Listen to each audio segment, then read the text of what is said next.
morning and a very warm welcome. You are watching Janata Television and this is the English Bulletin with me, Sushant Akal. The top stories first. Home Minister inspects disputed border in Darchula district, reveals government plan to set up border administration office. Minister rules out reopening educational institutes anytime soon, government waiting for coronavirus threat to subside. Nepal observing World Tourism Day today. Tourism Board preparing to promote new destinations within the country. Military plane carrying Air Force cadets crashes in Ukraine. Death toll rises to 26 with one survivor. And Manchester United score in the 10th minute of injury time to beat Brighton. Chelsea shares spoils with West Brom.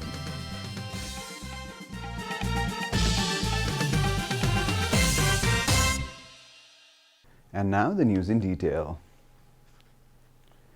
A team led by Home Minister Ram Bahadur Thapa paid an inspection visit to the disputed border with India and China in Darchula district. During the visit, Home Minister Thapa said that the border security can be handled better by the local residents than the security forces. He also said that the border security can be effective only if the government gives proper attention to the welfare of the people living in the border areas. Stating that the northern border of Darchula is of strategic importance, Home Minister Thapa said that the government has given high priority to this area. The minister further said that the government is preparing to bring the Border Administration Office into operation in Bias municipality soon and the employees will be deployed there permanently. Meanwhile, a Nepali delegation has also visited the China border to inspect border pillar number 13 in Mugu district. The 14-member team led by Assistant CDO Keshav Gewali headed to the border to take note of the current status of the pillar. The team includes members of armed police force and elected representatives. The border area is 4 days' walk from the district headquarters, Gamgari. The death toll from coronavirus has climbed to 467 with deaths of 8 new patients in the country. According to Health Ministry, 4 of the deceased were from Kathmandu Valley while the others were mostly from Tarai districts. During a regular press briefing yesterday, the Ministry informed that the latest victims were from Kathmandu, Bhaktapur, Lalitpur, Saptari, Makwanpur, Rupandehi and Kailali. 5 out of the 7 victims were elderly people, while the other 2 were aged 20 and 30, informed spokesperson of Health Ministry Dr. Jageshwar Gautam. Meanwhile, the number of people infected with coronavirus in Nepal has climbed to 71,821.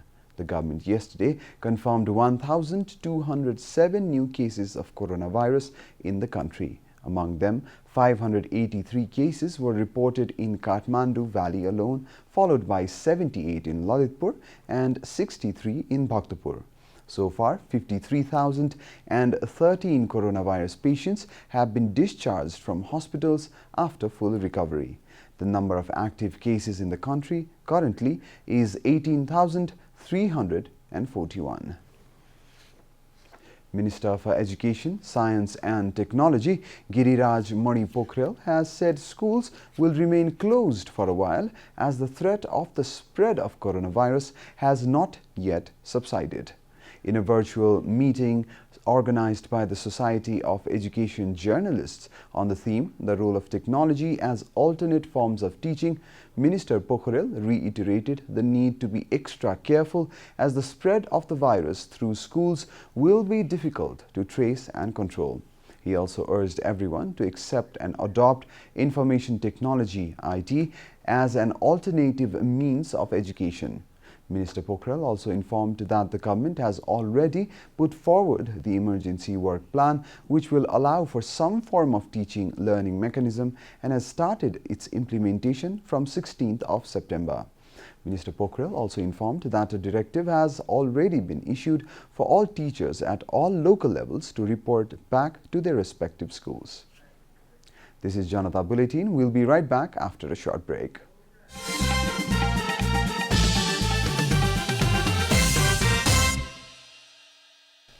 Welcome back. After the break, we continue with other national news. The Federation of Nepalese National Transport Entrepreneurs yesterday informed that ticket booking of long and medium route vehicles for Dasai will only start from October 17th. According to transport entrepreneurs, since most of the people have already left for their hometown due to lockdown and prohibitory order, there is no urgency to open the ticket booking soon this year. They noted that all schools and educational institutions are closed, and so there will be no rush like in previous years. The entrepreneurs have, however, demanded that they should be allowed to carry passengers in full capacity. The government has allowed domestic flights to operate in full capacity but does not grant the same approval for traveling by bus, which the transport entrepreneurs say is discrimination. The Department of Transportation Management has called the transport entrepreneurs for a meeting tomorrow regarding the operation of public vehicles during the festive season. The meeting will discuss about pre-ticket booking, safety standards to be adopted to keep the passengers safe from COVID-19 infection, among others. The government is preparing to bring a special package to promote domestic tourism as soon as coronavirus infection rate comes under control. The government has decided to bring such relief package as a relief to the national tourism industry devastated by the lockdown and the prohibitory order since the last 6 months. Minister for Culture, Tourism and Civil Aviation, Yogesh Bhattrai, stated that people from various organizations will be taken on a national tour as soon as the infection rate drops significantly. Speaking at a program organized in the capital yesterday, Minister Bhattrai informed that the government has been planning to take people associated with finance sector, teachers, professors, civil servants, including other people from the formal sector, on a national tour. Minister Bhattrai also requested the private sector to help the government in its latest initiative. Most of the nations across the globe have already come with a policy to save domestic tourism, Minister Bhattrai said. Hence, Nepal will also focus on promoting domestic tourism for the next 2 years in an attempt to uplift the tourism industry, Minister Bhattrai added.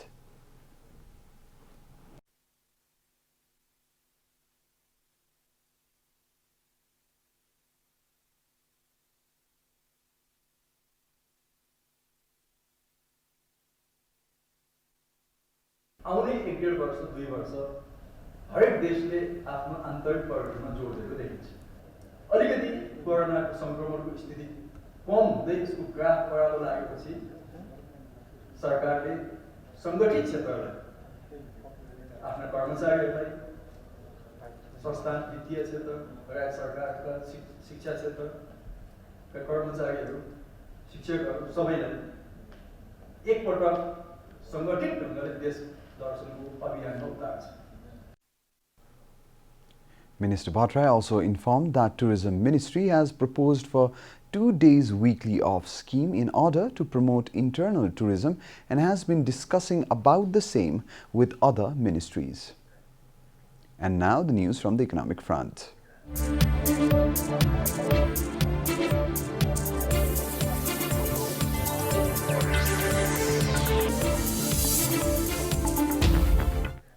Today, the World Tourism Day is being marked in Nepal by organizing various programs.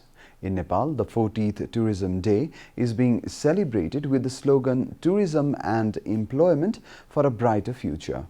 The establishment of the United Nations World Tourism Organization is celebrated as the World Tourism Day, which falls on 27th of September every year. The Nepal Tourism Board, which marks this day by conducting various programs in the past, has taken the goal of promoting new destinations for tourism this year. Tourism Minister Yogesh Bhattrai has also expressed his greetings on the occasion. Minister Bhattrai also informed that the government has formed plans and policies prioritizing the tourism sector, some of which include identifying new tourism destinations, infrastructure development and conservation, conserving and promoting the established tourism sites. Time for a short break here at Janata Bulletin. Stay tuned for international news.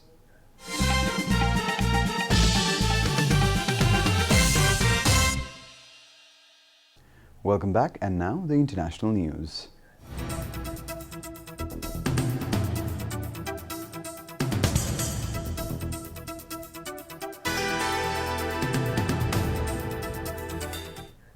A military transport plane carrying Air Force cadets crashed and burst into flames near a highway in northeastern Ukraine yesterday evening, killing 26 people on board. Initially, the officials had reported 22 deaths, but the rescuers found more bodies this morning. According to the latest report, 26 persons have been confirmed dead, while one person was rescued alive. The Antonov 26 plane was carrying a crew of 7 and 20 cadets when it crashed while attempting to land at the airport in Chuchuiv, about 400 kilometers east of the capital, Kiev. According to AP, 2 people had survived the crash, but one later died in a hospital. No cause for the crash has been determined. The AN-26 is a transport plane used by both military and civilian operators. Nearly 1,400 of the planes were manufactured from 1969 to 1986, according to the company's website. The age of the plane that crashed on Friday was not immediately reported. Pakistani Prime Minister Imran Khan yesterday criticized India's Hindu nationalist government and its move to cement control of Muslim-majority Kashmir. According to AP, Khan called India a state sponsor of hatred and prejudice against Islam. Khan said at the annual UN gathering of world leaders that Islamophobia rules India and threatens the nearly 200 million Muslims who live there. They believe that India is exclusive to Hindus and others are not equal citizens, he said in a pre-recorded speech to the UN General Assembly, which is being held virtually amid the coronavirus pandemic. India responded by calling Khan's remarks a new low in diplomacy. We saw lies, misinformation, warmongering and malice spread through this assembly. Mijito Vinito, a diplomat with India's UN mission, said as the two countries traded barbed rebuttals in the Assembly Hall Friday night. Such exchanges between the two nuclear-armed neighbors have been common at recent UN General Assembly meetings. Future moon explorers will be bombarded with 2 to 3 times more radiation than astronauts aboard the International Space Station, scientists reported yesterday. According to the Associated Press, astronauts will require thick-walled shelters for protection against health hazard. China's lander on the far side of the moon is providing the first full measurements of radiation exposure from the lunar surface. The information is expected to be vital for NASA and others aiming to send astronauts to the moon, the study noted.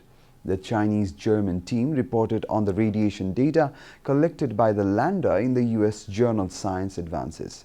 Astronauts would get 200 to 1,000 times more radiation on the moon than what we experience on Earth, or 5 to 10 times more than a passenger on a transatlantic airline flight, the study further said. You're watching Janata Bulletin, and now the latest from the world of sports.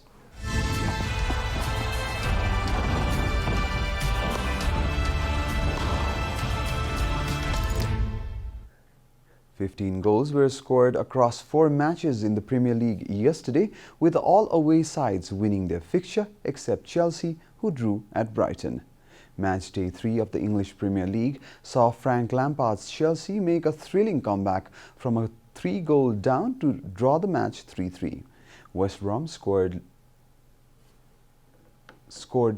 led the game by 3-0 in the first half thanks to a brace by Callum Robinson and a Kyle Bartley neat finish. However, Lampard's inspired first half team talk helped Chelsea come back to draw the game 3-3, with goals being scored by Mason Mount, Callum Hudson-Odoi and an injury time goal from Tammy Abraham.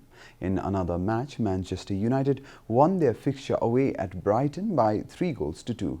The game looked all set for a draw as Solly March scored in the 94th minute for the Brighton side, with the scoreline level at 2-2. However, a handball from the first half goal scorer Neil Mupai in the 8th minute of injury time gave a penalty to the United side, which was neatly put away by Bruno Fernandes as United took all 3 points. Earlier, Lewis Dunk's own goal and Marcus Rashford's sublime right foot finish had given United the lead in the match. The highlight of today's fixture is the match between Manchester City and Leicester City. Kolkata Knight Riders (KKR) secured 2 points following their 7-wicket win over Sunrisers Hyderabad in the 8th match of the Dream 11 Indian Premier League IPL 2020 in Abu Dhabi on Saturday. Chasing a modest total of 143, KKR lost Sunil Narayan in the second over but kept scoring at a brisk pace through Nitish Rana and Stuart Gill. However, quick dismissals of Rana and the incoming Karthik meant KKR needed a big partnership to help stabilize the innings. Ian Morgan stepped in the crease and helped KKR reach the total with 2 overs to spare after a 92-run partnership with Subham Gill. Gill, who scored 70 off 62 balls, was awarded the man of the match. Earlier, SRH had won the toss and decided to bat first. Manish Pandey, Dave Warner and Riddhiman Shah all got a start but failed to convert for the Sunrisers as they posted a below-par total of 143 runs. With 2 back-to-back losses, Sunrisers Hyderabad are at the bottom of the IPL table with no points. We are at the end of Janata Bulletin and the headlines once again. Home Minister inspects disputed border in Darchula district, reveals government's plan to set up border administration office. Minister rules out reopening educational institutes anytime soon, government waiting for coronavirus threat to subside. Nepal observing World Tourism Day today, Tourism Board preparing to promote new destinations within the country. Military plane carrying Air Force cadets crashes in Ukraine. Death toll rises to 26 with 1 survivor. And Manchester United score in the 10th minute of injury time to beat Brighton. Chelsea shares spoils with West Brom.